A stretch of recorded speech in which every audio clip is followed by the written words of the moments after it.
when I am there, death is not there. When death will be there, I won't be there. And therefore I will not die. You can do word jugglery like that, but death is going to come. But when it is said, say, if we say to Krishna, you are my life, what does that mean? That means that whether we are living or not living in this particular body, there is a purpose for existing that transcends our existence in this world. And it is that we seek, purpose for existing. Srila Prabhupada went to America. He had no idea whether he would even get food to eat. He took some vegetarian food with him, but he had no idea that there was vegetarian food. But for him, that purpose of serving Krishna, purpose of glorifying Krishna, purpose of sharing the glories of the divine couple was so great that even death did not matter. So this is the aspiration of the devotee. The purpose of loving and serving Krishna becomes so much the driving purpose of the devotee's life that both life and death become irrelevant. So we can recite the same stanza again. You can recite this twice and then we can go to the next stanza.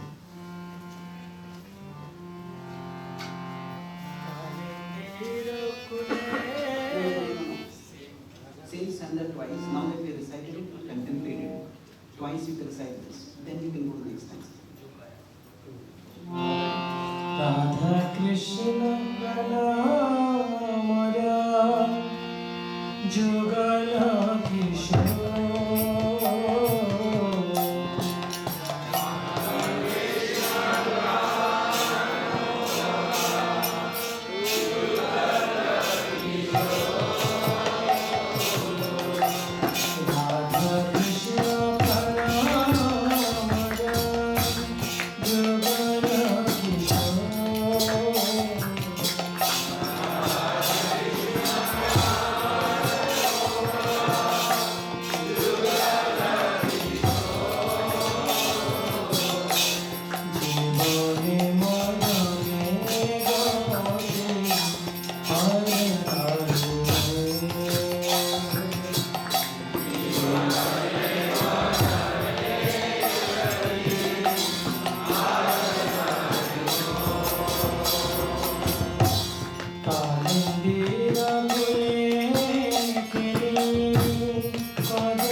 defining characteristics of love is remembrance. That suppose somebody says to somebody else, "Hey, I love you very much. What is your name, by the way?"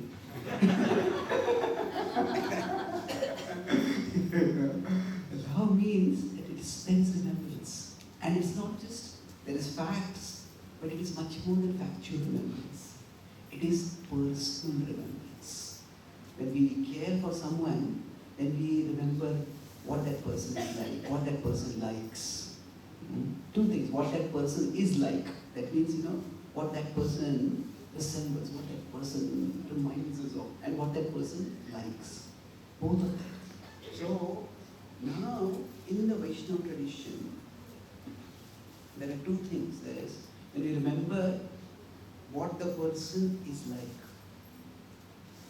So some people are warm, some people are cheerful, some people are very enthusiastic. So like that, when we remember someone, we remember the characteristics of the person. And then not just what the person likes, what that particular person, their preferences are, their interests are. So when in the Bhakti tradition talk about always remember Krishna. This remembrance, it is a personal remembrance. It is, within that, if you consider personal remembrance to like a big circle, within that, there is factual remembrance. So a devotee may not necessarily remember, okay, this is a verse describing Krishna. Krishna was this years old when this happened, and Krishna was that much, this was that. They may or may not remember particular facts. It's good to remember the facts, but a personal remembrance goes beyond the facts. It is about the person. And when this remembrance is being done, a devotee, just like when we care for someone, we go to some place, we click photos, and we want to have happy memories of that place, of our being with that person. So a devotee wants to remember the Lord. Similarly, so each of these verses, we can say they are like pictures expressed through words.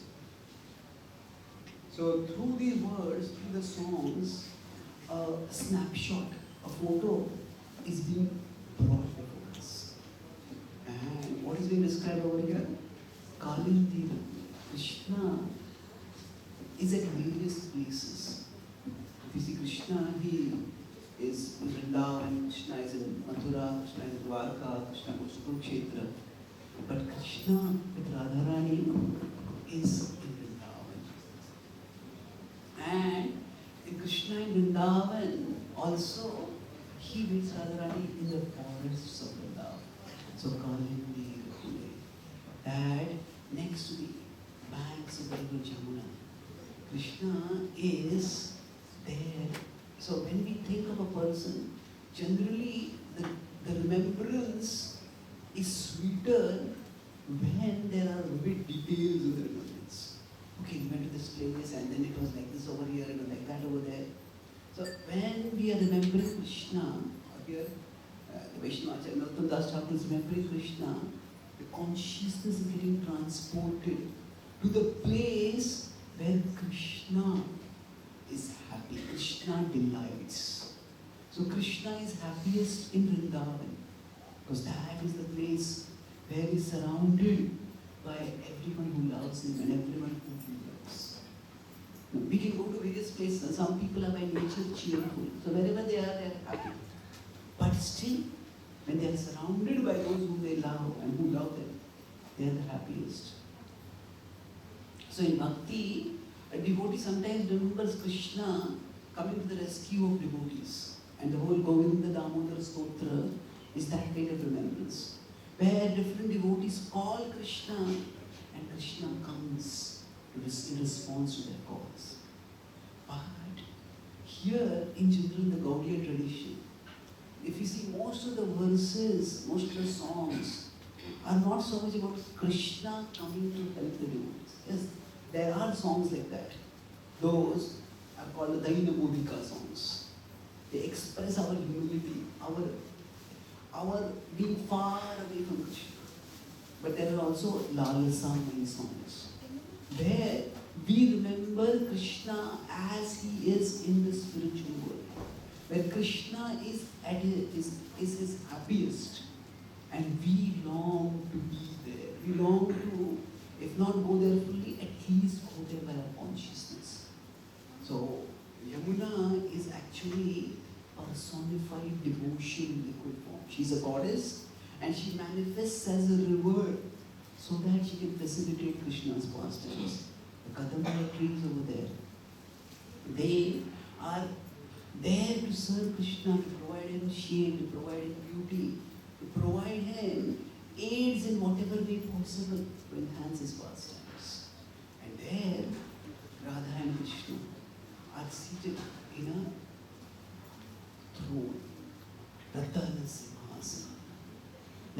there are some Gaudiya Acharyas who say that actually Vrindavan is a very simple place. In Vrindavan, why do you need a jeweled throne? Vrindavan, you just have a simple natural seat. Yes, that is true. But a devotee in there, these are songs which are both. A devotee can be having the reality revealed from the spiritual world, and the devotee is just broadcasting that revealed reality.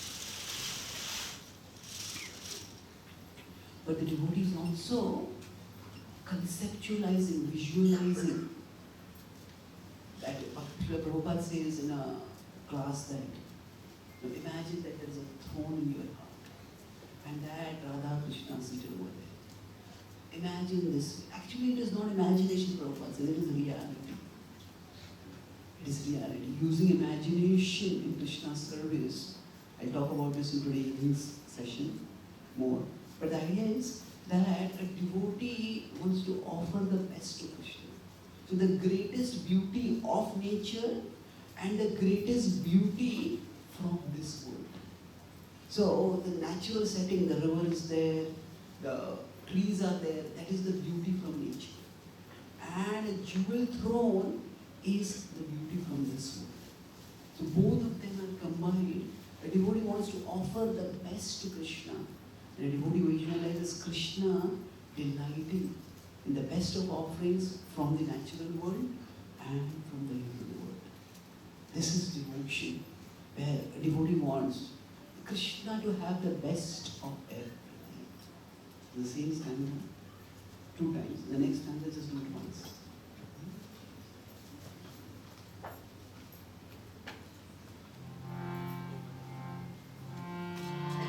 Kalindira kole kele kadambe